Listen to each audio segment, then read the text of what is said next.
মুহতারাম হাজরিন, মুসা আলাইহিস সালামের নাম শুনেছেন না আপনারা? এমন একজন পয়গম্বর যিনি দুনিয়ার জমিনে থাকা অবস্থায় আল্লাহ তাআলার সাথে কথা বলতেন। সুবহানাল্লাহ। এই যে এত একটা মুজিজা আল্লাহ রাব্বুল আলামিন তাকে দিয়েছিল।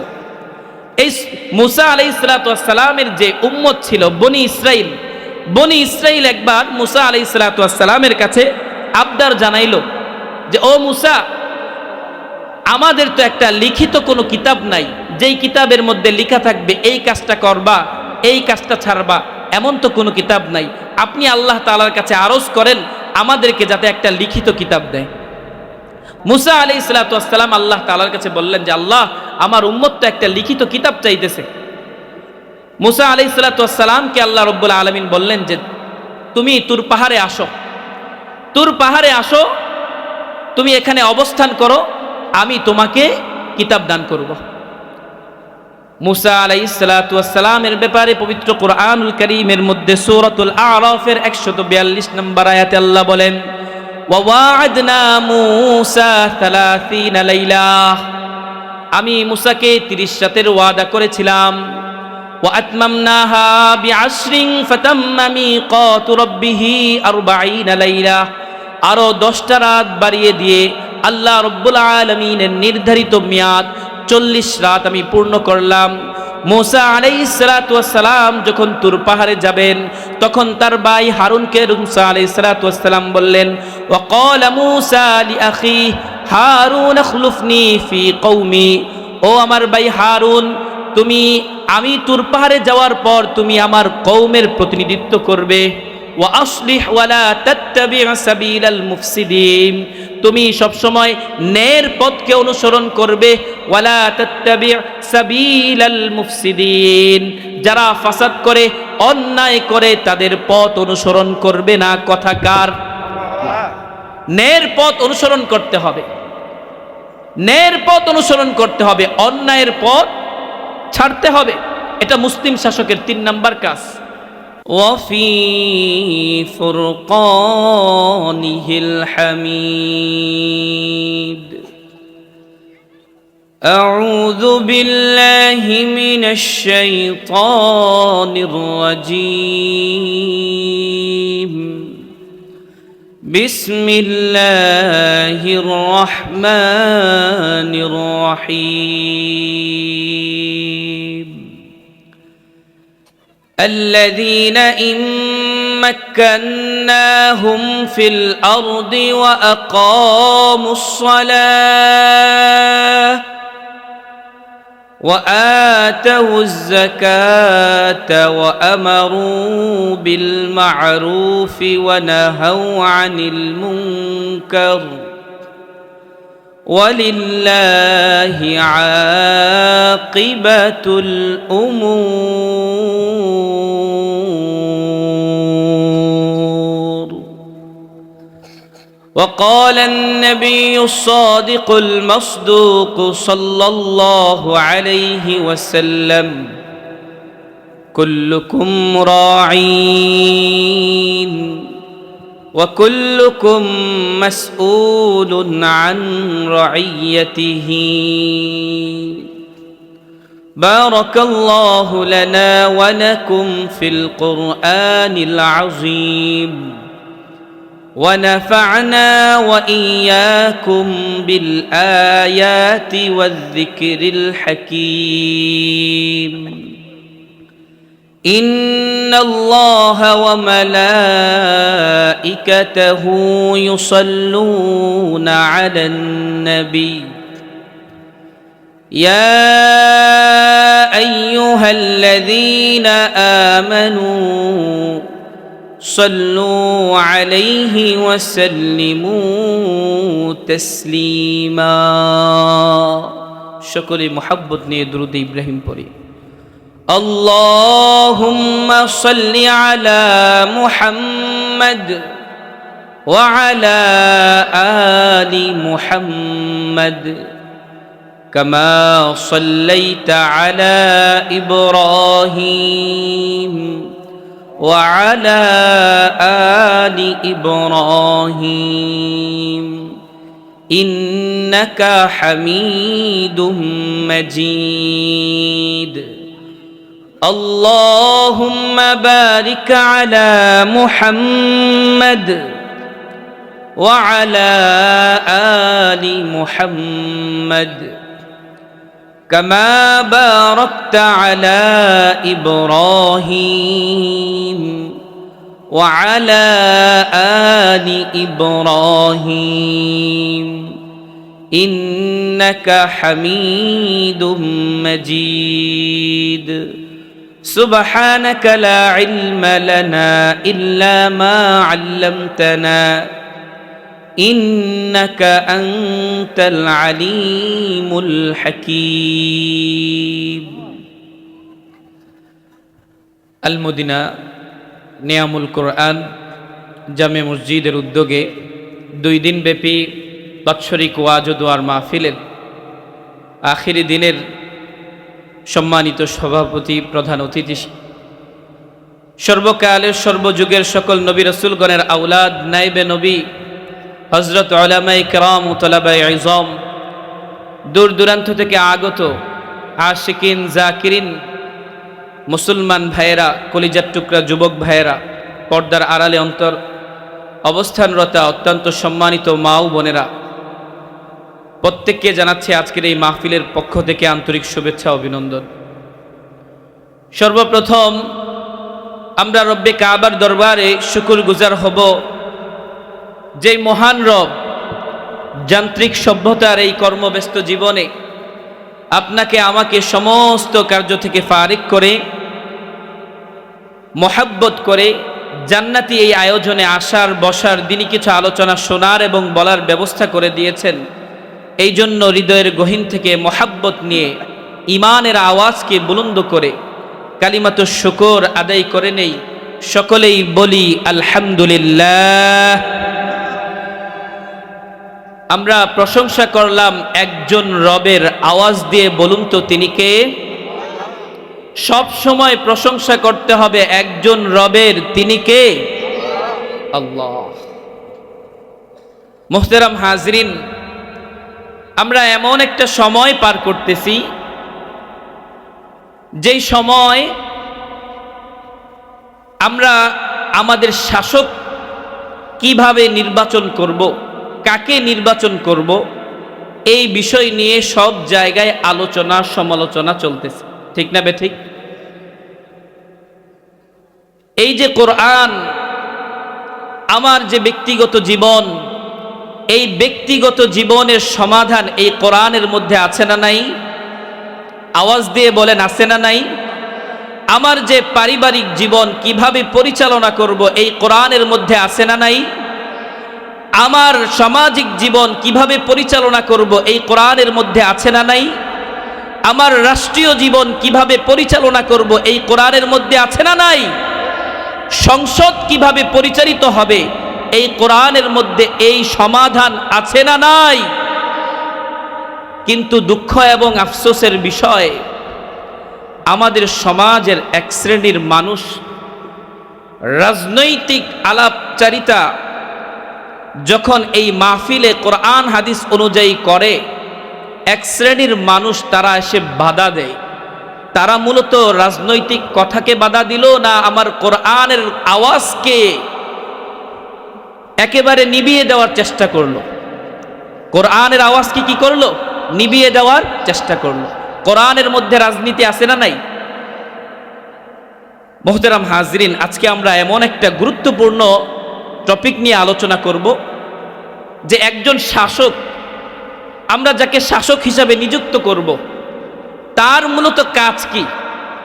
এই বিষয়গুলো স্বাভাবিকভাবে আমাদের সমাজের মধ্যে আলোচনা হয় না।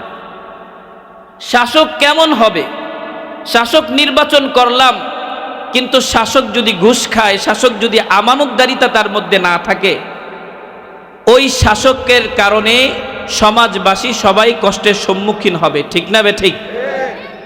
এই জন্য শাসক নির্বাচন করতে হবে কোরআন এবং হাদিসের আলোকে।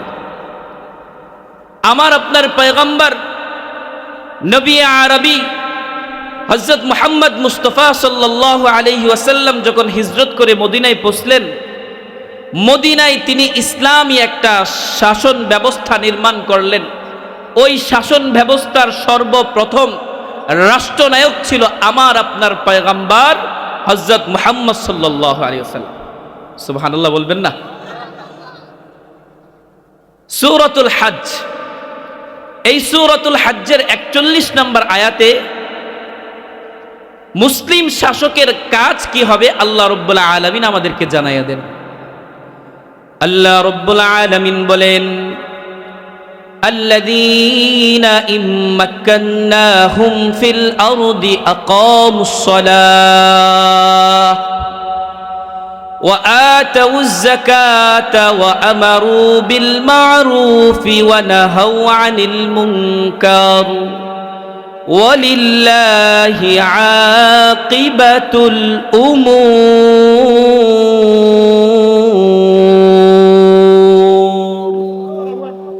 আল্লাহ রাব্বুল আলামিন বলেন, আমি যাদেরকে জমিনের রাজত্ব দান করি তাদের কাজ হচ্ছে চারটা। আওয়াজ দিয়ে বলেন, কাজ কয়টা? আকামুস সালাহ, সর্বপ্রথম কাজ হচ্ছে রাষ্ট্রীয়ভাবে সালাত প্রতিষ্ঠা করতে হবে। কি করতে হবে? সালাত প্রতিষ্ঠা করতে হবে। একজন মানুষ যখন নামাজি হয়ে যাবে, ওই নামাজি ব্যক্তির দ্বারা সুদ খাওয়া সম্ভব না, ওই নামাজি ব্যক্তির দ্বারা ঘুষ খাওয়া সম্ভব না, ওই নামাজি ব্যক্তির দ্বারা জেনা ব্যভিচার করা সম্ভব না, ওই নামাজি ব্যক্তির দ্বারা দেশের সম্পদ বিদেশে পাচার করা সম্ভব না। ঠিক না বেঠিক? আল্লাহ রাব্বুল আলামিন বলেন, ইন্নাস সালাতা তানহা আনিল ফাহশাই ওয়াল মুনকার, নিশ্চয়ই সালাত সমস্ত অশ্লীল বেফাহিশা কাজ থেকে মানুষদেরকে হেফাজত করে। ঠিক না ভাই? ঠিক। নামাজি ব্যক্তি দুর্নীতির সাথে সম্পৃক্ত হতে পারে, নামাজ থেকে বিরত রাখবে। 2 নম্বর বিষয়, 2 নম্বর কাজ, ওয়া আতাউয যাকাহ, যাকাত, রাষ্ট্রীয়ভাবে যাকাতের প্রথাকে চালু করতে হবে। এই যে সমাজের মধ্যে আপনার আমার মতো অনেক মানুষ আছে, নিম্ন শ্রেণীর মানুষ, অনেক মানুষ আছে গরিব শ্রেণীর মানুষ, নিম্নবিত্ত মানুষ। এই নিম্নবিত্ত মানুষদেরকে যাতে করে সমস্ত যত কাজ আছে সমস্ত রাষ্ট্রীয়ভাবে তাদেরকে যাকাত যাতে তাদের কাছে দেওয়া যায়, এই ব্যবস্থা করতে হবে। মুহতারাম হাজিরিন, রাষ্ট্রের নায়কের কাজ হবে ওয়া আতাউয যাকাহ, সঠিকভাবে যাকাত আদায় করতে হবে। আপনি আমি গরিব হই বা ধনী হই, সরকারকে কিন্তু ঠিকই ট্যাক্স দিতে হয়। ঠিক না বে ঠিক? আপনি যে কোনো পণ্য কিনেন, পণ্য কেনার সাথে সাথে তার একটা অংশ সরকারি কোষাগারে চলে যায়। ঠিক না?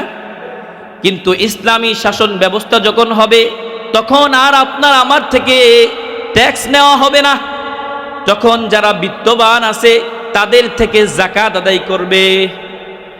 আর যখন একটা সমাজের মধ্যে বেশি না 10 বছর যাকাতের বিধান যদি চালু করে, ওই সমাজের মধ্যে আর গরিব দুঃখী খুঁজে পাওয়া যাবে না। ঠিক না ভাই? ঠিক। মুহতারাম হাজরিন, এই জন্য মুসলিম শাসকের 2 নাম্বার কাজ হবে রাষ্ট্রীয়ভাবে যাকাতের প্রথাকে চালু করা। মুসলিম শাসকের 3 নাম্বার কাজ ওয়া আমারু বিল মা'রুফ, রাষ্ট্রীয়ভাবে সৎ কাজের আদেশ করা। ওয়া নাহাউ আনিল মুনকার, রাষ্ট্রীয়ভাবে অসৎ কাজ থেকে নিষেধ করা। এই 4টা কাজ। 1 নাম্বার কাজ রাষ্ট্রীয়ভাবে সালাত আদায় প্রতিষ্ঠা করা, 2 নাম্বার রাষ্ট্রীয়ভাবে যাকাত আদায় করা, 3 নাম্বার কাজ সৎ কাজের আদেশ করা, 4 নাম্বার অসৎ কাজ থেকে নিষেধ করা। এটা কাজ। মুসলিম শাসক কেমন হবে, তাদের গুণ কেমন হবে, তাদের বৈশিষ্ট্য কেমন হবে, এই বিষয়টা জানা খুবই জরুরি। আপনি আমি যখন মসজিদের একজন ইমাম নিযুক্ত করি, 15 জনের একটা কমিটি হয়, হুজুরের তেলাওয়াত ঠিক আছে কিনা, হুজুরের চলাফেরা ঠিক আছে কিনা, হুজুরের দাড়ি ঠিক আছে কিনা, এইগুলো দেখে কি দেখে না?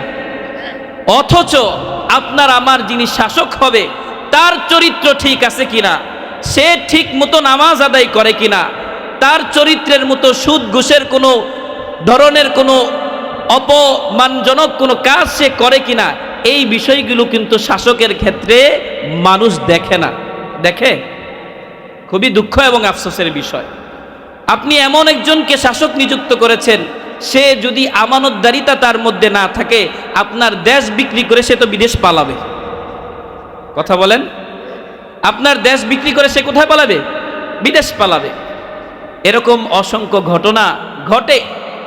জনগণের টাকা, হাজার হাজার কোটি টাকা লুট করে সে আর বাংলাদেশে নাই, বিদেশে চলে যায়। এই জন্য আমাদের জানা দরকার মুসলিম শাসকদের গুণ কেমন হবে।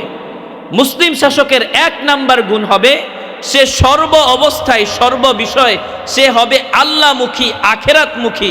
সর্ব অবস্থায় সে প্রশংসা করবে একজন রবের। আওয়াজ দিয়ে বলুন, তিনি কে?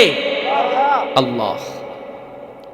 মুহতারাম হাজিরিন, আল্লাহ রব্বুল আলামিন সূরাতুল আম্বিয়ার 81 নম্বর আয়াতে বলেন, ওয়ালি সুলাইমানার রিহা আসিফাতান তাজরি বিআমরিহি ইলাল আরদিল্লাতী বারাকনা ফিহা ওয়া কুন্না বিকুল্লি শাইইন আলিমিন।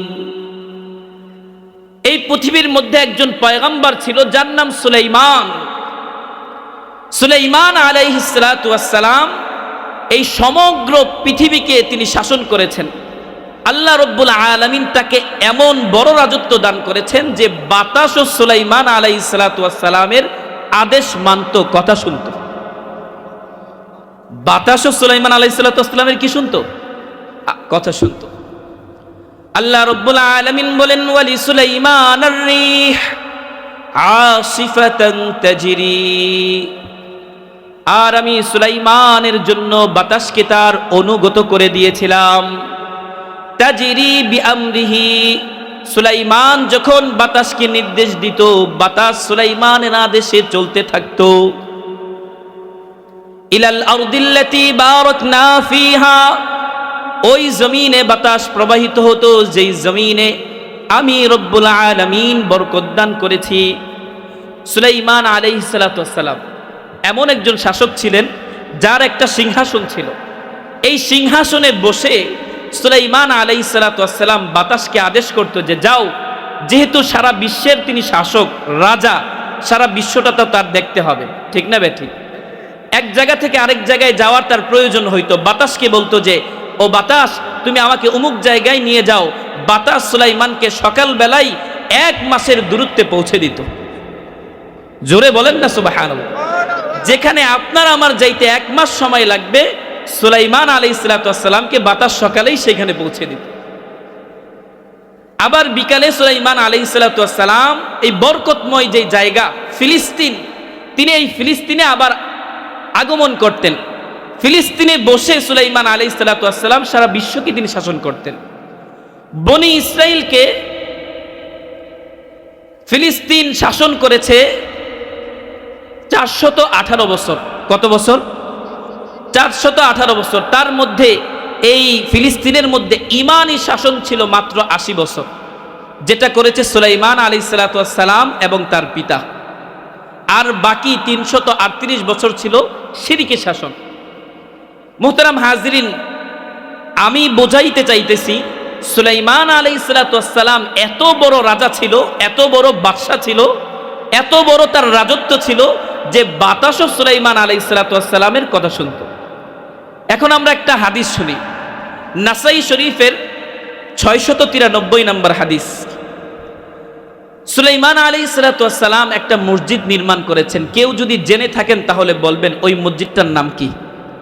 বাইতুল মাকদিস। ওই মসজিদটার নাম কি? বাইতুল মাকদিস। সুলাইমান আলাইহিস সালাতু ওয়াস সালাম যখন এই বাইতুল মাকদিস নির্মাণ করেন, তখন আল্লাহ রব্বুল আলামিনের কাছে 3টা জিনিস তিনি চেয়েছেন। 1 নাম্বার, হুকমান ইউসাদিফু হুকমাহু, সুলাইমান আলাইহিস সালাতু ওয়াস সালাম আল্লাহ রাব্বুল আলামিনের কাছে চাইলেন, ওগো আল্লাহ, আমি যখন বিচার কার্য করব আমার বিচার কার্যটা যাতে তোমার বিচার কার্যের মতো হয়। তুমি যখন বিচার করো ওই বিচারের মধ্যে কোনো ভুল থাকে না। তুমি আমাকে এমন তৌফিক দান করো আমিও যখন বিচার করব আমার বিচারের মধ্যেও যাতে কোনো ভুল ত্রুটি না থাকে। 2 নাম্বার, মুলকাল লা ইয়ানবাগি লি আহাদিন মিন বা'দি। সুলাইমান আলাইহিস সালাতু ওয়াস সালাম আল্লাহ রাব্বুল আলামিনের কাছে আরজ করলেন, ওগো আল্লাহ, আপনি আমাকে এমন রাজত্ব দান করেন যেই রাজত্ব আমার পরে আর কাউকে আপনি দান করবেন না। 3 নাম্বার, আল্লা ইয়াতিয়াহু আহাদুন লা ইয়ানহাজুহু ইল্লা সলাতু ফীহি আই ইখরিজাহু মিন খাতিআতিহি কায়াউমিন ওয়ালাদাতহু উম্মুহু। আমি যে মসজিদ নির্মাণ করেছি বাইতুল মাকদিস, কোনো ব্যক্তি যদি এই বাইতুল মাকদিসে নামাজ পড়ার জন্য আসে, ওই ব্যক্তি যখন নামাজ পড়ে বাইতুল মাকদিস থেকে বের হবে তাকে ওই দিনের মতো নিষ্পাপ করে দিয়েন যেই দিন তার মা তাকে ভূমিষ্ঠ করেছিল। আমার আপনার পয়গম্বর বলেন, সুলাইমান আলাইহিস সালাতু ওয়াস সালাম 3টা দোয়া করেছেন, 2টা দোয়া তার জীবদ্দশায় আল্লাহ কবুল করেছেন। 1 নাম্বার, সুলাইমান যখন বিচার করত ওই বিচারের মতো কোনো ভুল হইতো না। সুবহানাল্লাহ। যখন সুলাইমান আলাইহিস সালাতু ওয়াস সালাম বিচার করত ওই বিচারে কি হইতো না? ভুল হইতো না। 2 নাম্বার, সুলাইমান আলাইহিস সালাতু ওয়াস সালামকে আল্লাহ রাব্বুল আলামিন এমন রাজত্ব দান করেছেন যে তারপরে এমন রাজত্ব আর কাউকে দান করে নাই। 3 নাম্বারের ব্যাপারে আমার আপনার পয়গম্বর হযরত মুহাম্মদ মুস্তাফা সাল্লাল্লাহু আলাইহি ওয়াসাল্লাম বলেন, কোন ব্যক্তি যদি আমার উম্মতের মধ্য থেকে বাইতুল মাকদিসে সালাত আদায় করার জন্য যায়, সালাত আদায় করার পর আবার ফিরে আসে, আল্লাহ রাব্বুল আলামিন তাকে ওই দিনের মতো নিষ্পাপ করে দিবে যেই দিন সে তার মায়ের গর্ভে থেকে এই দুনিয়াতে এসেছিল। তাহলে চিন্তা করেন, সুলাইমান আলাইহিস সালাতু ওয়াস সালাম এত বড় রাজত্বের মালিক ছিল, বাতাসও তার কথা শুনতো। তিনি যখন বিচার করত বিচারের মধ্যে কোনো ভুল হইতো না। তিনি এমন রাজা ছিল যে তারপরে এমন রাজত্ব আর কাউকে দেওয়াও হয় নাই।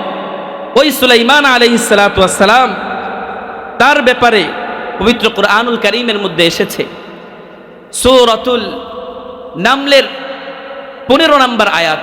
আল্লাহ রাব্বুল আলামিন বলেন, ওয়ালাকাদ আতাইনা দাউদ ওয়া সুলাইমান ইলমা। আমি দাউদকে এবং সুলাইমানকে ইলম দান করেছি। وقال الحمد لله الذي فضلنا على كثير من عباده المؤمنين। দাউদ এবং সুলাইমান তারা উভয় বলল, সমস্ত প্রশংসা ওই আল্লাহর যে আল্লাহ আমাকে অনেক মুমিন বান্দাদের মধ্য থেকে শ্রেষ্ঠত্ব দান করেছেন। মুহতারাম হাজিরিন, বুঝে থাকলে বলেন, এত বড় রাজা, এত বড় শাসক কিন্তু শুকরিয়া আদায় করছে কার?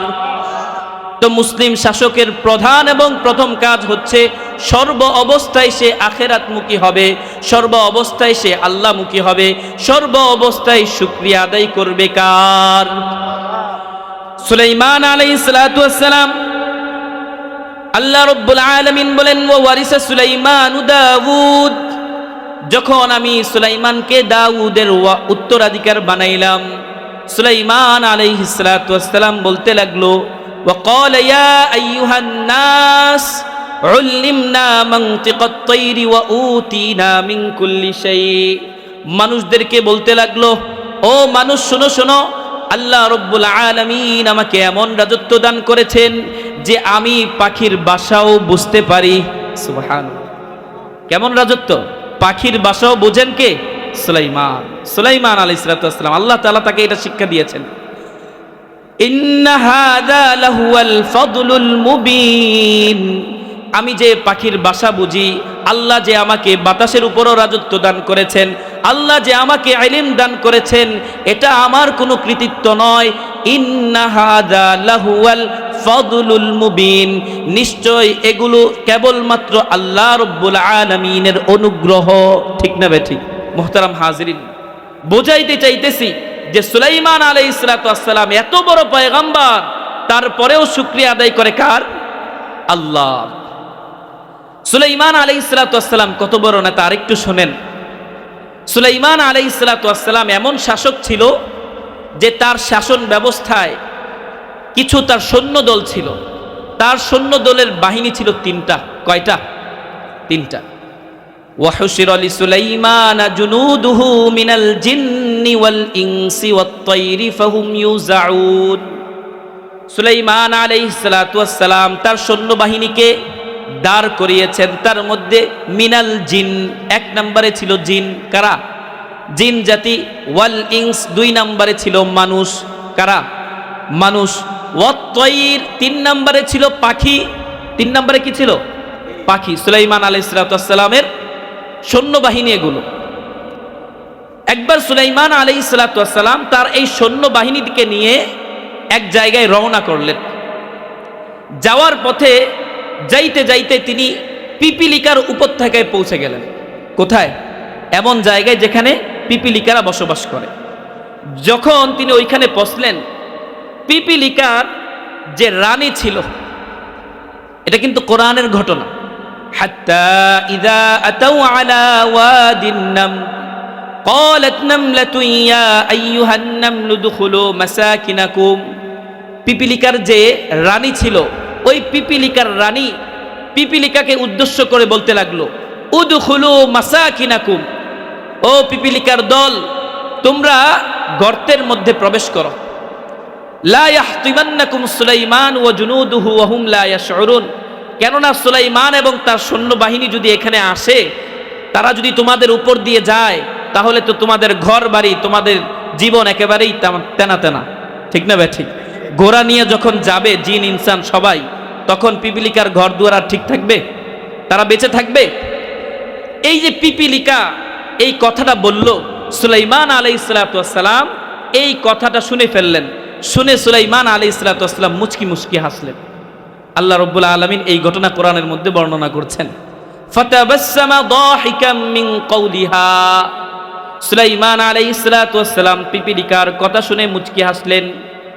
মুচকি হেসে বলতে লাগলেন, ওয়া ক্বালা রাব্বি আউজি'নি আন আশকুরা নি'মাতাকাল্লাতী আন'আমতা আলাইয়া ওয়া আলা ওয়ালিদাইয়া ওয়া আন আ'মালা সালিহান তারদাহু ওয়া আদখিলনি বিরহমাতিকা ফি ইবাদিকাস সালিহিন।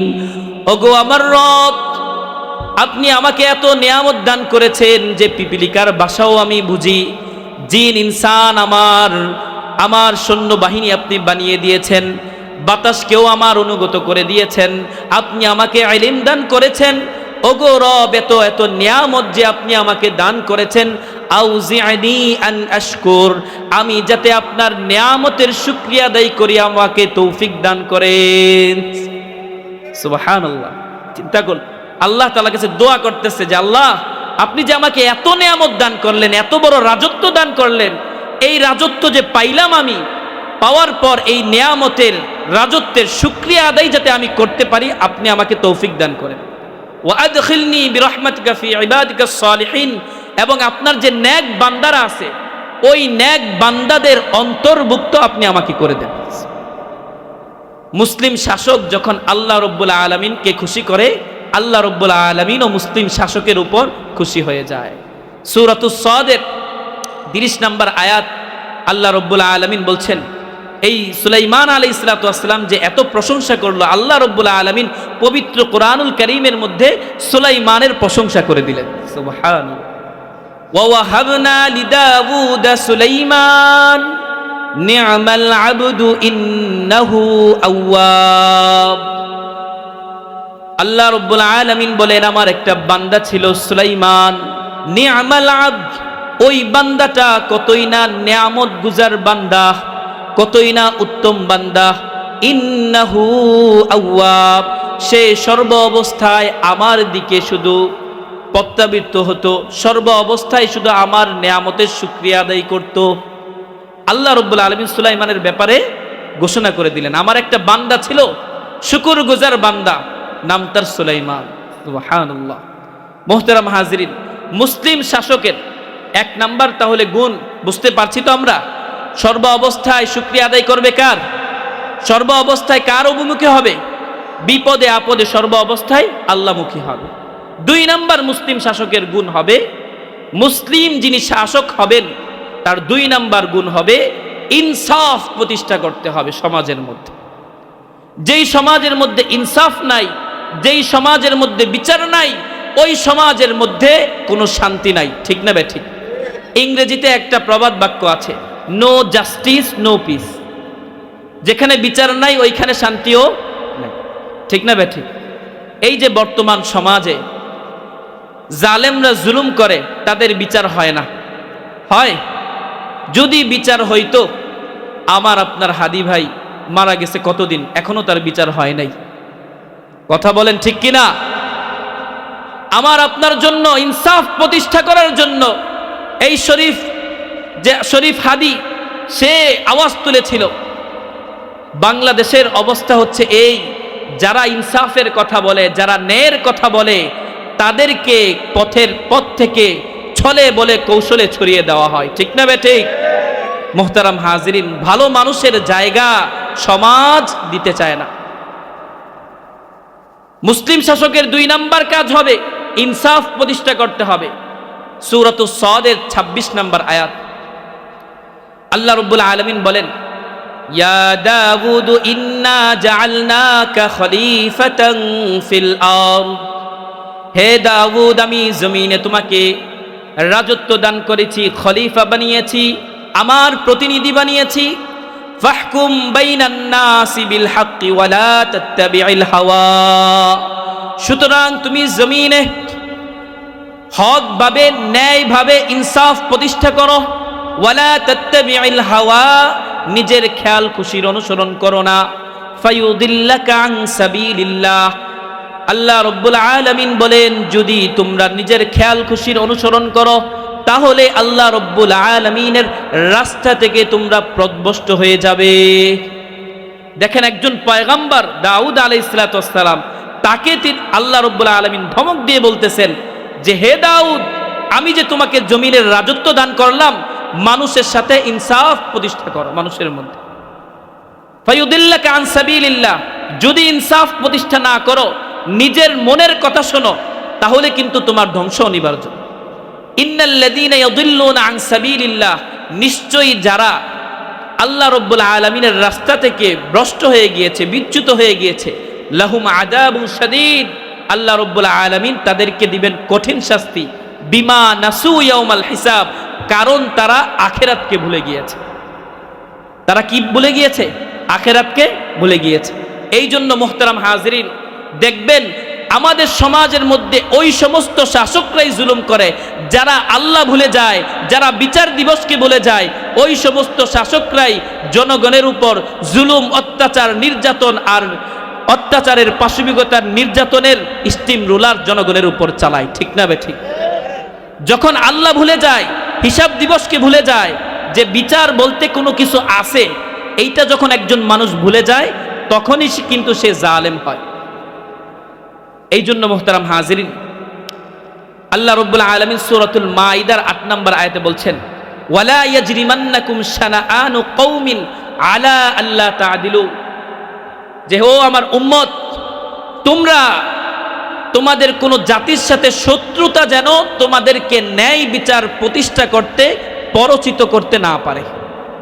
কারো সাথে আপনার শত্রুতা, সে আসছে আপনার কাছে বিচার চাইতে, এখন আপনি তাকে চান যে ছলে বলে কৌশলে কিভাবে তাকেই দোষী বানানো যায়। এমন আছে না নাই? আমার দলের লোক, তার জন্য 7 খুন মাফ। এখন তো বাংলাদেশের অবস্থা তো এমন, কোন প্রধানমন্ত্রীর পিয়নও বলে 400 কোটি টাকার মালিক হয়ে যায়। ঠিক না বেঠিক? চিন্তা করেন মুহতারাম হাজিরিন, একজন পিয়ন 400 কোটি টাকার মালিক। চিন্তা করা যায় কি পরিমাণ সুদ ঘুষ খাইলে, কি পরিমাণ দুর্নীতি করলে একজন সরকারের পিয়নও এত কোটি কোটি টাকার মালিক হয়ে যায়। এই জন্য এমন শাসক নির্বাচন করা যাবে না যেই শাসক জনগণের মাল নিয়ে পালাবে। এমন শাসক নির্বাচন করা যাবে না। মুহতারাম হাজিরিন, যেই কথা বলতেছিলাম, ইনসাফ প্রতিষ্ঠা করতে হবে সমাজের মধ্যে। এটা মুসলিম শাসকের 2 নাম্বার কাজ। মুসলিম শাসক আল্লাহ রাব্বুল আলামিন তাদের ব্যাপারে বলেন, ওয়া ইযা কুলতুম, যখন একজন মুসলিম শাসক একজন মুসলমান কথা বলবে, ফাআদিলু, তখন সে ইনসাফের কথা বলবে। কিসের কথা বলবে? ইনসাফের কথা বলবে। ওয়ালাউ কানা যা কুরবা, যদিও সে তার নিকট আত্মীয় হয়। আমার নিকট আত্মীয়, আমার সন্তান, সে অপরাধ করছে, আমি তো নেতা, তার কোনো বিচারের দরকার নাই। এমন আমাদের সমাজের মধ্যে হয় কি হয় না? মেম্বার চেয়ারম্যানের ভাইগুলা যে পরিমাণ জুলুম নির্যাতন আমাদের সমাজের মধ্যে করে, এই পরিমাণ জুলুম একজন এমপি মন্ত্রীরাও করে না। বর্তমানের বাস্তবতা এগুলা। ইনসাফ নাই, আর যেখানে ইনসাফ থাকবে না ওইখানে শান্তিও থাকবে না। সবার জন্য ইনসাফ প্রতিষ্ঠা করতে হবে। চাই সে আমার ভাই হোক, চাই সে আমার দলের লোক হোক, সে অন্যায় করছে, তাকে শাস্তি দিতেই হবে। ঠিক না ঠিক? মুহতারাম হাজরিন, আমরা এমন এক ধর্ম পেয়েছি, আলহামদুলিল্লাহ, সকলেই বলি আলহামদুলিল্লাহ। এই ধর্ম আমাদেরকে ইনসাফ করা শিক্ষা দেয়। বুখারী শরীফের মধ্যে রাসূল সাল্লাল্লাহু আলাইহি ওয়াসাল্লামের একটা হাদিস বর্ণিত হয়েছে। এমন এক হাদিস, যেই হাদিস আমরা মানুষের কাছে গর্ব করে বলতে পারি যে এটা আমাদের দ্বীন, এটা আমাদের ইসলাম, এটা আমাদের শাসক।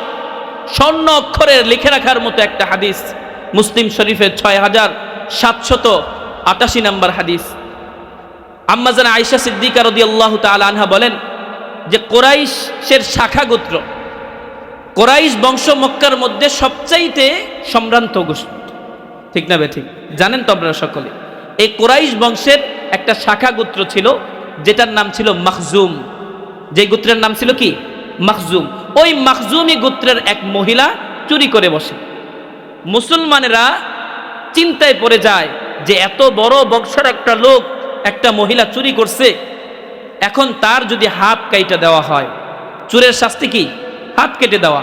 এখন যদি তার এই হাতটা কেটে দেওয়া হয়, এই বংশের মধ্যে এই কলঙ্ক থাকবে কি থাকবে না? সবসময় তার হাত নাই, মানুষ দেখলেই বুঝবে এই মহিলা হয়তো চুরি করছে। মুসলমানরা চিন্তায় পড়ে গেল যে তার শাস্তিটা কিভাবে লাঘব করা যায়, কিভাবে কমানো যায়। হাদিসটা আম্মা জান আয়েশা সিদ্দিকা বলেন, আন্না কুরাইশান আহাম্মাতহুমুল মারআতুল মাখজুমিয়্যাহ আল্লাতী সারাকাত। মাখজুমি গোত্রের এক মহিলা যখন চুরি করলো, মুসলমানেরা চিন্তায় পড়ে গেল যে কিভাবে তার শাস্তিটা কমানো যায়। ফায়ুকাল্লিমু রাসূলুল্লাহি সাল্লাল্লাহু আলাইহি ওয়াসাল্লাম, কে রাসূল সাল্লাল্লাহু আলাইহি ওয়াসাল্লামের কাছে এই বিষয়ে কথা বলবে? মাইয়াজতারিউ আলাইহি ইল্লা উসামা ইবনে যায়েদ হিব্বু রাসূলিল্লাহি সাল্লাল্লাহু আলাইহি ওয়াসাল্লাম। জনগণ মত দিল যে উসামা ইবনে যায়েদ রাসূল সাল্লাল্লাহু আলাইহি ওয়াসাল্লামের পালক নাতি, যাকে রাসূল সাল্লাল্লাহু আলাইহি ওয়াসাল্লাম অনেক আদর করেন, তাকে আমরা রাসূল সাল্লাল্লাহু আলাইহি ওয়াসাল্লামের কাছে সুপারিশ করার জন্য পাঠাই। যেই ভাবনা সেই কাজ। রাসূল সাল্লাল্লাহু আলাইহি ওয়াসাল্লামের পালক নাতি উসামা ইবনে যায়েদকে রাসূল সাল্লাল্লাহু আলাইহি ওয়াসাল্লামের কাছে পাঠানো হইল এই শাস্তির ব্যাপারে সুপারিশ করার জন্য। ফাকাল্লামা রাসূলুল্লাহ সাল্লাল্লাহু আলাইহি ওয়াসাল্লাম, রাসূল সাল্লাল্লাহু আলাইহি ওয়াসাল্লামের কাছে যখন উসামা ইবনে যায়েদ এই কথা বলল, রাসূল বললেন, আতাশফাউ মিন হাদ্দিন ফি হুদুদিল্লাহ। ও উসামা ইবনে যায়েদ, তুমি কি আল্লাহ রাব্বুল আলামিনের নির্ধারিত শাস্তির ব্যাপারে আমার কাছে সুপারিশ করতে আসছো? রাসূল সাল্লাল্লাহু আলাইহি ওয়াসাল্লামের চেহারাটা রাগের কারণে এমন অবস্থা হয়েছে, লাল হয়ে গিয়েছিল। রাসূল সাল্লাল্লাহু আলাইহি ওয়াসাল্লাম বুঝতে পারলেন যে এটা উসামার কাজ না। সমস্ত মুসলমানরা তাকে উসামাকে পাঠিয়েছে। রাসূল সাল্লাল্লাহু আলাইহি ওয়াসাল্লাম খুতবা দেওয়ার জন্য দাঁড়িয়ে গেলেন। মানুষদেরকেও উদ্দেশ্য করে বললেন, ইয়া আইয়ুহান নাস, হে মানুষ সকল, ইন্নামা দাল্লা মান ক্বাবলাকুম, নিশ্চয়ই তোমাদের পূর্ববর্তী মানুষরা এই জন্যই ধ্বংস হয়েছে। আন্নাহুম কানু ইযা সারাকাশ শরীফু তারাকু, তাদের মধ্যকার সম্ভ্রান্ত কোনো পরিবারের মানুষ যখন চুরি করত তারা তাকে ছেড়ে দিত। ওয়া আন্নাহুম কানু ইযা সারাকাজ যায়ীফু ফীহিম আকামু আলাইহিমুল হাদ, তাদের মধ্যকার নিম্নবিত্ত মানুষ যখন, দুর্বল মানুষ যখন চুরি করত তখন তার উপর আল্লাহ রাব্বুল আলামিনের বিধান হাত কায়েম করত, অর্থাৎ হাত কেটে দিত। ওয়াইমুল্লাহ, আল্লাহ রাব্বুল আলামিনের কসম করে বলছি, লাউ আন্না ফাতিমা বিনতে মুহাম্মদ সাল্লাল্লাহু আলাইহি ওয়াসাল্লাম সারাকাত লাকাতা মুহাম্মাদুন ইয়াদাহা, যদি আমার মেয়ে ফাতেমাও চুরি করত সাথে সাথে আমি নবী ফাতেমার হাতটাকেও কেটে দিতাম। সুবহানাল্লাহ।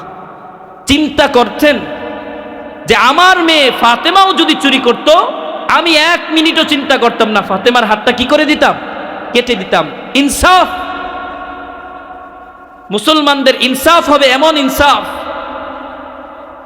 যে যে কোনো মানুষ হোক, সে আমার দলের লোক হোক, সে আমার ঘরের লোক হোক, যেই হোক না কেন, ইনসাফ প্রতিষ্ঠা করতে হবে, তার উপর শাস্তি প্রয়োগ করতেই হবে। মুহতারাম হাজিরিন, এই হচ্ছে মুসলিম শাসকের 2 নাম্বার কাজ, সমাজের মধ্যে ইনসাফ প্রতিষ্ঠা করতে হবে। মুসলিম শাসকের 3 নাম্বার কাজ হচ্ছে সৎ পথে চলা, অন্যায়কে পরিহার করা। ন্যায়ের পথে চলা, অন্যায়কে কি করা? পরিহার করা। কিন্তু আমাদের সমাজের মধ্যে দেখা যায় যারা ক্ষমতার মধ্যে আসে সবচাইতে বেশি অন্যায়ের মধ্যে তারাই জড়িত থাকে।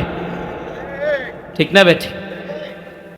মুসলিম শাসকের 4 নাম্বার কাজ হবে সৃষ্টের লালন, দুষ্টের দমন। সৎকে লালন করবে, ভালো মানুষগুলোকে উৎসাহ দিয়ে আগে বাড়িয়ে দিবে, আর যারা দুষ্ট মানুষ তাদেরকে দমন করবে। ঠিক না বেঠিক?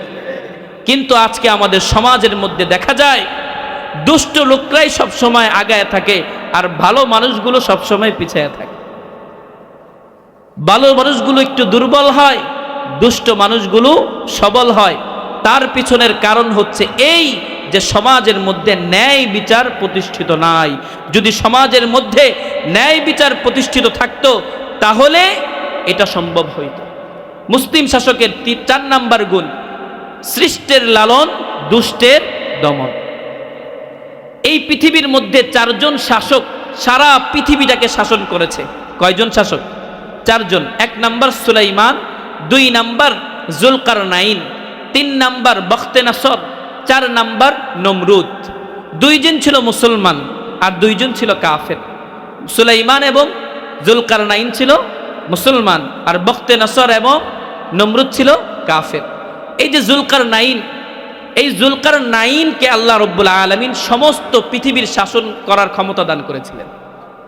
আল্লাহ রাব্বুল আলামিন বলেন, ইন্না মাক্কান্না লাহু ফিল আরদি ওয়া আতাইনাহু মিন কুল্লি শাইইন সাবাবা। নিশ্চয়ই আমি জুলকারনাইনকে সারা পৃথিবীর রাজত্ব দান করেছি। ওয়া আতাইনাহু মিন কুল্লি শাইইন সাবাবা, এবং জুলকারনাইনকে আমি এমন উপায় উপকরণ দান করেছিলাম যে সে যে কোনো জিনিস দ্বারা যে কোনো কিছু তৈরি করার ক্ষমতা রাখত। সুবহান। যে কোনো জিনিস দ্বারা তিনি যে কোনো জিনিস তৈরি করতে পারতেন। তিনি যদি লোহার মধ্যে হাত দিতেন লোহা নরম হয়ে যেত। তার এত পরিমাণ ক্ষমতা আল্লাহ রাব্বুল আলামিন এই জুলকারনাইনকে আল্লাহ রাব্বুল আলামিন দিয়েছিলেন।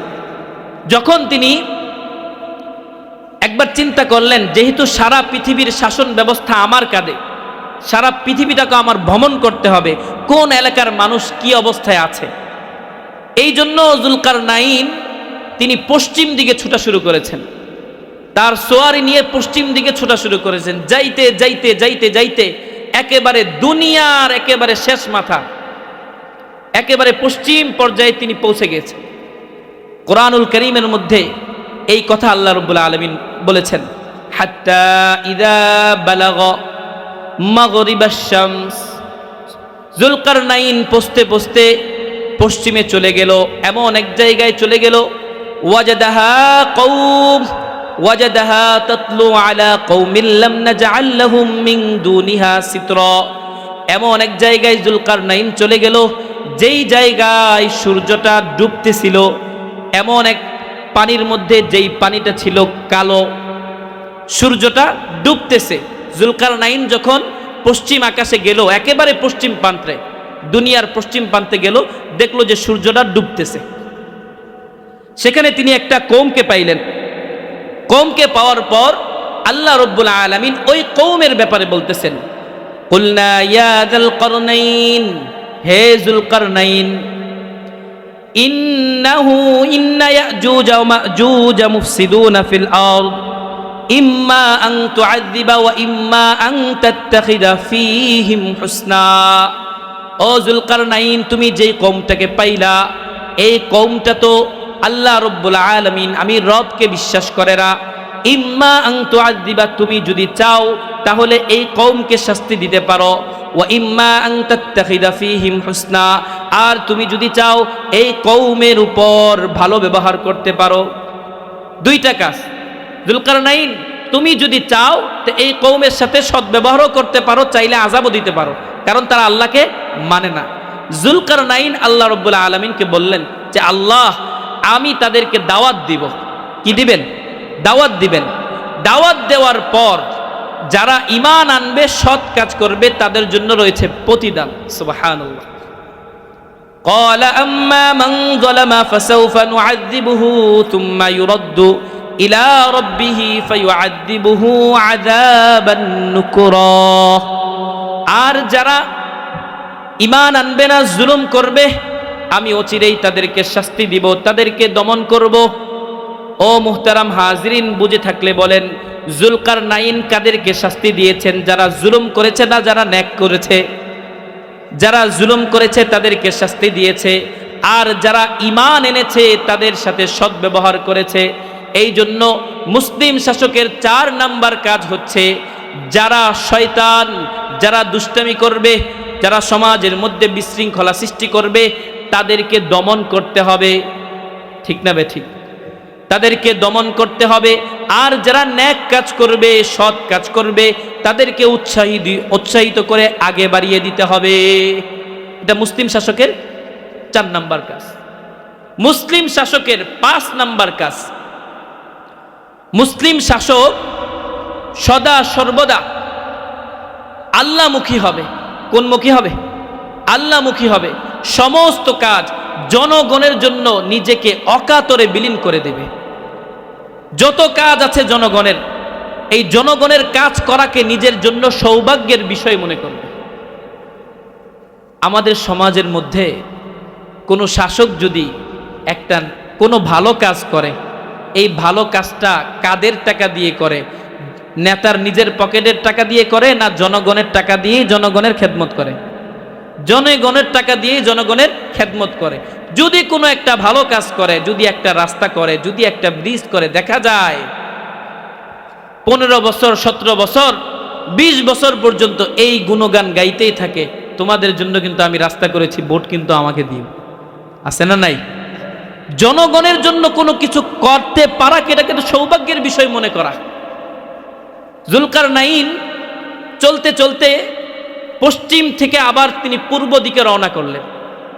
হাত্তা ইদা বালাগ মাতলি আশ-শামস, তিনি যাইতে যাইতে এমন এক জাতির কাছে যাইলেন, তিনি দেখলেন ওই জাতির উপর সরাসরি সূর্যের তাপটা পড়তেছে। তাদের মধ্যে এবং সূর্যের মধ্যে কোনো ধরনের কোনো দেওয়াল নাই। এমন এক জাতি, মানে সরাসরি সূর্যটা যখন ওঠে, এর মাঝখানে যদি কোনো আড়াল না থাকে, তাহলে এই সূর্যের তাপটা কাদের উপর পড়বে? ওই জাতির উপর পড়বে। ঠিক না বেঠিক? তো সরাসরি এমন এক জাতির কাছে পৌঁছলো, যেই জাতির উপর সরাসরি সূর্যের আলো পড়ে। তারা যুলকারনাইনের কথাগুলো তেমন বুঝতেছিল না। তারা যুলকারনাইনকে বলল, ও যুলকারনাইন, ইন্না ইয়াজুজ ওয়া মাজুজ মুফসিদুনা ফিল আরদ, এই যে ইয়াজুজ মাজুজ আমাদের পার্শ্ববর্তী এলাকায় থাকে, তারা জমিনের মধ্যে ফাসাদ সৃষ্টি করে। ফাহাল নাজআলু লাকা খরজান আলা আন তাজআলা বাইনানা ওয়া বাইনাহুম সাদ্দা, আমরা এক কাজ করি, আপনাকে কিছু অর্থ সম্পদ দেই, আপনি তাদের মাঝে এবং আমাদের মাঝে একটা প্রাচীর নির্মাণ করেন। প্রাচীর নির্মাণ করেন যাতে করে তারা আর আমাদের কাছে এসে ফিতনা ফাসাদ সৃষ্টি না করতে পারে। তাদেরকে বলল, ক্বালা মা মাক্কান্নী ফীহি রাব্বী, আমার রব আমাকে যা দিয়েছে তা তোমাদের থেকে উত্তম। তোমরা তোমাদের টাকা পয়সা তোমাদের কাছেই রাখো। তোমরা যে আমার কাছে আবদার করেছো একটা প্রাচীর নির্মাণ করার জন্য, আমি তোমাদেরকে এই প্রাচীরটা নির্মাণ করে দেব। ফাআইনুনি বিকুওয়াহ, তোমরা আমাকে সাহায্য করো শক্তির মাধ্যমে, শ্রম দিয়ে তোমরা আমার সাথে কাজ করো। টাকা পয়সা আমার দরকার নাই, কারণ আল্লাহ আমাকে যেই রাজত্ব দান করেছে এটা আমার জন্য উত্তম। আমার সাথে কাজ করো, এক কাজ করো, আতুনি জুবারুল হাদিদ, আমাকে লোহার পাতগুলো এনে দাও, লোহার পাত এনে দাও, তাদের মাঝে এবং তোমার মাঝে আমি একটা প্রাচীর নির্মাণ করি। জুলকারনাইন তাদের মাঝে এবং তাদের একটা প্রাচীর নির্মাণ করলো। নির্মাণ করার পর তিনি দেখতে পাইল এই দুই প্রাচীরের মধ্যে, প্রাচীরের মাঝখানে মাঝখানে লোহা যেহেতু রাখছে, কিছু কিছু জায়গায় আবার ফাঁকা আছে। এখন ফাঁকা যদি থাকে, এই ফাঁকা দিয়ে তো ইয়াজুজ মাজুজ আবার আইসা তাদের উপর আক্রমণ করবে, ফিতনা ফাসাদ করবে। জুলকারনাইন বলল যে এক কাজ করো, তোমরা কিছু তামা সংগ্রহ করো, এই তামাগুলোকে পোড়াও, পোড়ানোর পর এই তামাগুলোকে আমাকে দাও, আমি এই প্রাচীরের উপর ঢেলে দেই, যাতে করে তারা কোনোভাবে, তামার যে প্রাচীর এটা খুবই মজবুত হয়, যাতে করে কোনোভাবে ইয়াজুজ মাজুজ আর তোমাদের কাছে আসতে না পারে। জুলকারনাইন একজন বাদশাহ, নিজে তাদেরকে এই প্রাচীরটা নির্মাণ করে দিয়েছেন। সুবহানাল্লাহ। এই জন্য মোহতারাম হাজিরিন, শাসক তো হবে এমন যে নিজে অকাতরে জনগণের জন্য বিলীন হয়ে যাবে, জনগণের যা প্রয়োজন তাদের ওই প্রয়োজনকে পূরণ করতে হবে। এটা হচ্ছে মুসলিম শাসকের 5 নম্বর কাজ। মুসলিম শাসকের 6 নম্বর কাজ হচ্ছে জনগণের জন্য কোনো কাজ করতে পারাকে এটা আল্লাহ রব্বুল আলামিনের রহমত মনে করা। এটা তার জন্য কার অনুগ্রহ? আল্লাহর অনুগ্রহ। এই যে জুলকারনাইন এত বড় একটা প্রাচীর নির্মাণ করলো, নিজে এই প্রাচীরটাকে নির্মাণ করলো, নির্মাণ করার পর জুলকারনাইন বলতেছে, ক্বালা হাযা রাহমাতুম মির রাব্বি, এই যে আমি এত বড় এই প্রাচীরটা নির্মাণ করলাম, এটা আমার কোনো কৃতিত্ব নয়, এটা তো আমার রবের একমাত্র অনুগ্রহ। সুবহানাল্লাহ। মুহতারাম হাজরিন, আমাদের সমাজের নেতারা এখন এমন না, এমন নেতা নির্বাচন করতে হবে যেই নেতা জনগণের জন্য কোনো কিছু করতে পারাকে সৌভাগ্যের বিষয় মনে করবে। এটা তার জন্য সৌভাগ্যের বিষয়, এটা তার জন্য নিয়ামত, যে এই নিয়ামত আল্লাহ রব্বুল আলামিন আমাকে দান করেছেন, সুতরাং এই নিয়ামতকে আমার যথাযথভাবে পালন করতে হবে। এটা মুসলিম শাসকের 6 নম্বর গুণ। 7 নম্বর গুণ মুসলিম শাসকের 8 নম্বর গুণ, যে মুসলিম শাসক যিনি হবেন তিনি সর্ব অবস্থায় আমানতদার হবেন। কি হবেন? বলেন না, কি হবেন? আমানতদার। ইন্নাল্লাহা ইয়া'মুরুকুম আন তুআদ্দুল আমানাতি ইলা আহলিহা, আল্লাহ রাব্বুল আলামিন বলেন, ইন্নাল্লাহ ইয়া'মুরুকুম আন তুআদ্দুল আমানাতি ইলা আহলিহা, যে একজন শাসক যিনি হবেন তার প্রধান কাজ হচ্ছে তার আমানতগুলোকে, মানুষের আমানতগুলোকে তাদের বাড়িতে পৌঁছে দেওয়া। তাদের বাড়িতে কি করা? তাদের আহালের কাছে পৌঁছে দেওয়া। আমার আপনার টাকা আমরা রাষ্ট্রীয় কোষাগারে জমা করতেছি, এই টাকা একজন মুসলিম শাসকের কাজ হচ্ছে জনগণের কোন কোন কাজের মধ্যে এই টাকাটা খরচ করা দরকার, এইগুলোকে নির্মাণ করে এই টাকাগুলোকে আবার আমাদের মধ্যে কি করে দেওয়া? ফিরিয়ে দেওয়া। এই টাকা তাকে খাওয়ার জন্য দেওয়া হয় নাই, এই টাকা নিয়ে বিদেশে সফর করার জন্য তাকে এই টাকা দেওয়া হয় নাই, ঠিক না বেঠিক? এই টাকা দিয়ে আরাম আয়েশ করার জন্য এই টাকা তাকে দেওয়া হয় নাই। এই জনগণের টাকা, এটা জনগণের আমানত। একজন মুসলমান শাসক হবে আমানতদার। যার মধ্যে আমানতদারিতা নাই সে তো কোনো মুমিনই হতে পারে না, ঠিক না বেঠিক? রাসূল সাল্লাল্লাহু আলাইহি ওয়াসাল্লাম বলেন, লা ঈমানা লিমান লা আমানাতা লাহু, যার মধ্যে আমানতদারিতা নাই তার মধ্যে তো ঈমানই নাই। তার মধ্যে কি নাই? ঈমান নাই। আমরা মুসলমান 92% মুসলমান আমরা বাংলাদেশে বাস করি। আমরা যদি এমন এক আমানতদারিতা ছাড়া একজন শাসককে নির্মাণ করি যার মধ্যে আমানতদারিতা নাই, ও তো বেঈমান। যার মধ্যে ঈমান নাই সে তো কি? বেঈমান। তো একজন বেঈমানকে যখন আমরা শাসক নির্বাচন করব, ওই বেঈমান তো আমাদের উপর জুলুম করবে, এটাই স্বাভাবিক, ঠিক না ভাই? ঠিক। মুহতারাম হাজরিন, মুসলিম শাসকের 8 নম্বর গুণ, মুসলিম শাসকের ৮ নাম্বার গুণ হচ্ছে রক্ষণাবেক্ষণে যথেষ্ট সোচ্চার হওয়া। তাকে আমরা 5 বছরের জন্য যে নিযুক্ত করলাম, এই 5 বছরে আমাদের কত টাকা দরকার, কি পরিমাণ রিজার্ভ রাখা দরকার, কি পরিমাণ জনগণের প্রয়োজন, এই টাকাটা কতটুকু দরকার, কতটুকু কোন জায়গায় ব্যয় করতে হবে, এই বিষয়টা মুসলিম শাসকের জানা থাকতে হবে। বর্তমানে আমাদের সমাজের অবস্থা হচ্ছে এই, আমার আপনার যেই সন্তান পৃথিবীর মধ্যে এখনো আসে নাই, মায়ের পেটের মধ্যে আছে, ওই সন্তান যে পৃথিবীর মধ্যে মাত্র আসলো, আসার পর এখনো তার কানে আজান দেওয়া হয় নাই, তার নামও রাখা হয় নাই, ওই সন্তানের উপরেও 1,07,000 টাকা ঋণ হয়ে যায়। আমাদের সমাজ কি উন্নতির দিকে যাচ্ছে না অবনতির দিকে যাচ্ছে? আমরা আপনি আমি আপনার আমার নবাগত সন্তানকে সর্বপ্রথম যেই হাদিয়া, যেই উপহারটা দেই, ওইটা কি দেই? ঋণ। ওইটা কি দেই? 1,07,000 টাকা আপনি আমি কি করি? যে তুমি বাংলাদেশে জন্মগ্রহণ করছো, তুমি অন্যায় করছো, এই নাও তোমার উপর 1,07,000 টাকা ঋণ, টালা পরিশোধ করো।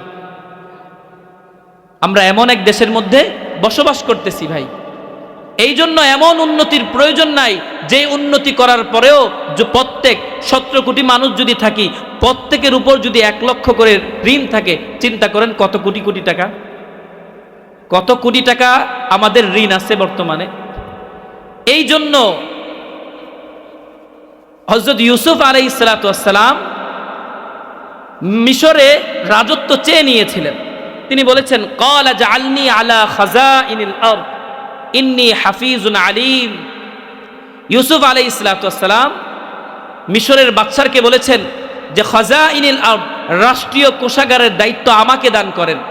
ইউসুফ আলাইহিস সালাতু ওয়াস সালাম বাদশাকে বলেছেন, রাষ্ট্রীয় কোষাগারের দায়িত্ব আমাকে দান করেন, আমি রাষ্ট্রীয় কোষাগারের দায়িত্ব যথাযথভাবে পালন করতে পারব। কিন্তু আমরা অনেকেই জানি যে দায়িত্ব চেয়ে নিতে হয় না। রাসূল সাল্লাল্লাহু আলাইহি সাল্লাম হাদিসের মধ্যে বলেছেন, লা তাসআলুল ইমারাহ, তোমরা দায়িত্ব চেয়ে নিও না। কেননা যারা দায়িত্ব চেয়ে নেয় আল্লাহ রাব্বুল আলামিন তাদের উপর রহমত দান করেন না। তো মুহতারাম হাজরিন, একদিক থেকে কোরআনুল কারীমের মধ্যে বলতেছে ক্বালা জাআলনি আলা খাযাইনিল আরদ, যে ইউসুফ আলাইহিস সালাতু ওয়াস সালাম বলছে রাষ্ট্রীয় কোষাগারের দায়িত্ব আমাকে দাও। আবার হাদিসের মধ্যে বলা হইতেছে লা তাসআলুল ইমারাহ, তোমরা দায়িত্ব চেয়ে নিও না। এই দুইটার ব্যাখ্যা কি? এই দুইটার ব্যাখ্যা আমাদের জানতে হবে। ব্যাখ্যা হইতেছে এই, যেই সমাজের মধ্যে এমন শাসক নাই যেই শাসক সমাজের মধ্যে উন্নতি সাধন করবে, ওই সমাজের মধ্যে আমার আপনার মতো যারা যোগ্য আছে তাদের দাঁড়িয়ে এই কথা বলা জায়েজ যে আমাকে দায়িত্ব দিয়ে দেখেন, আমি সঠিকভাবে এই দায়িত্বকে পালন করব। বুঝতে পারছেন? আর যেখানে যোগ্য মানুষ আছে, অলরেডি যোগ্য মানুষ আছে, ওইখানে দায়িত্ব চেয়ে নেওয়ার দরকার নাই। যোগ্য মানুষ তো আছে, সে যোগ্যতা, তার যোগ্যতা অনুযায়ী সে এটাকে পরিচালনা করবে।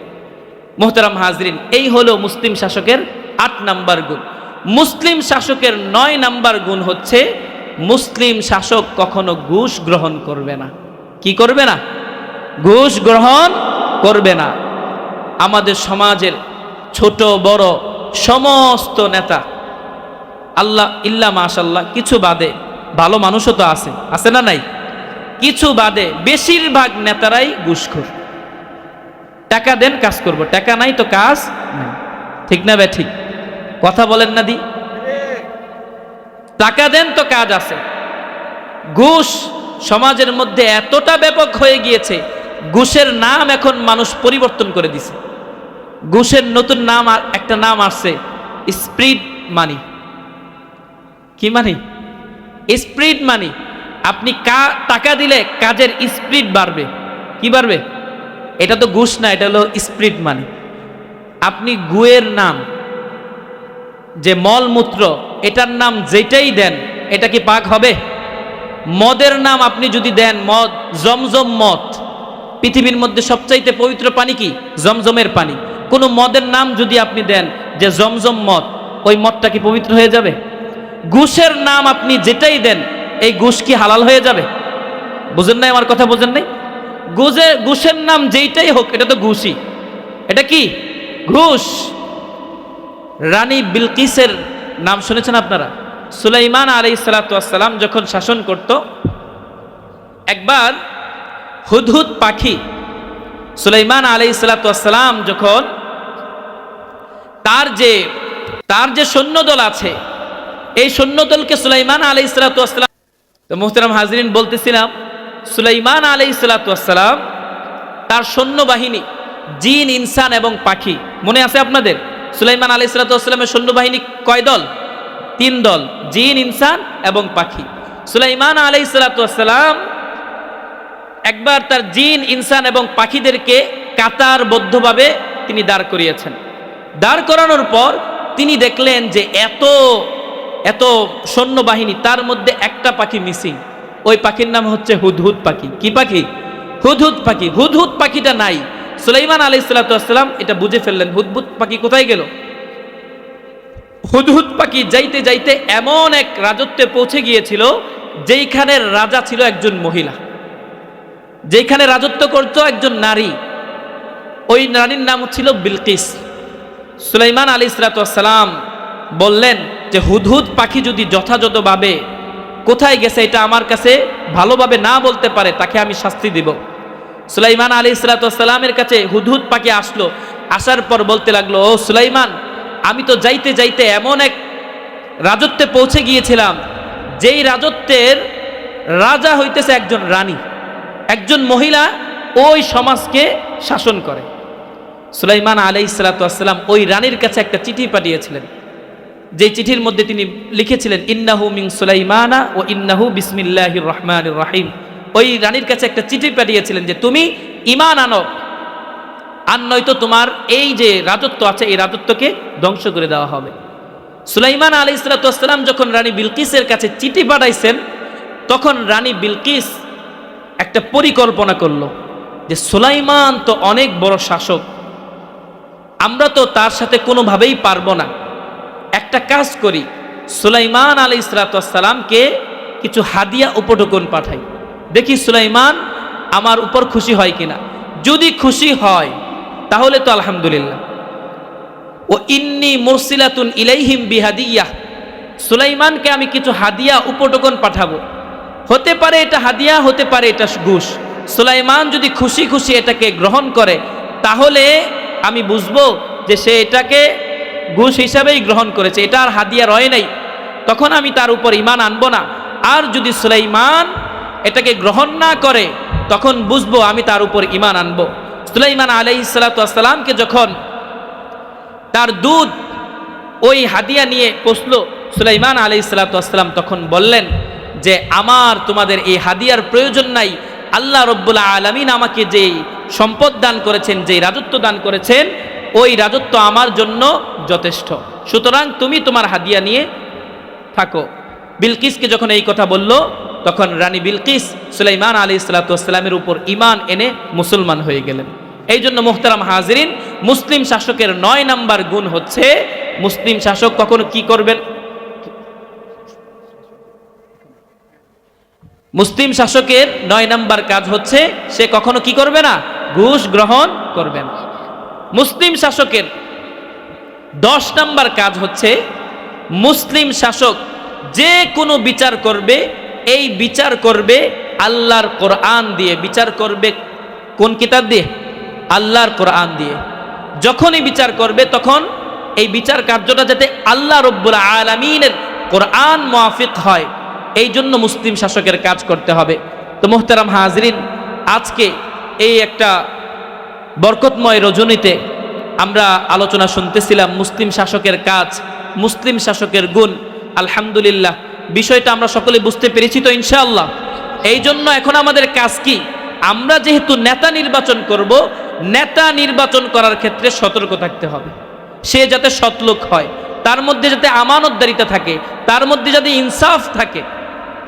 আল্লাহ রাব্বুল আলামিন নেতা নির্বাচন করার ক্ষেত্রে আপনাকে সঠিক নেতা যাতে আমরা নির্বাচন করতে পারি, আল্লাহ রাব্বুল আলামিন আমাকে তৌফিক দান করুক।